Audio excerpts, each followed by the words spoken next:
Ustaz Zaki Mirza alami kecelakaan mobil saat perjalanan dakwahnya ke Aceh. Kabar mengejutkan datang dari pendakwah tanah air, Ustaz Zaki Mirza. Saat ini, Ustaz Zaki Mirza tengah berada di Banda Aceh untuk menjalani aktivitasnya. Namun, kejadian tak disangka-sangka pun menimpanya. Mobil yang ia tumpangi bersama rombongan dakwahnya mengalami kecelakaan. Di tengah perjalanan, mobil Ustaz Zaki Mirza diketahui tersenggol kendaraan lain yang sedang melintas. Hal itu diketahui dari unggahan video singkat Ustaz Zaki Mirza di Instagram pribadinya.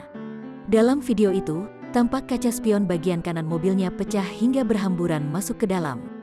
Untungnya enggak kena pecah doang, katanya dalam video tersebut, dilansir Tribun Style dari Instagram @zakimirza pada Minggu, tanggal 5 Desember tahun 2021.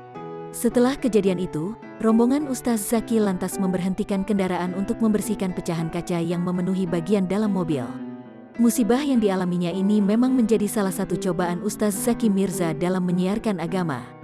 Meski begitu, Ustaz Zaki Mirza tak lantas menyerah dan tetap memohon doa agar perjalanan berdakwahnya selalu diberikan perlindungan dari Tuhan. Musibah bisa terjadi dimanapun dan kapanpun, semoga Allah selalu melindungi dan meridhoi perjuangan kami, ya Robbana. Dakwah must go on, tulisnya caption dalam video tersebut.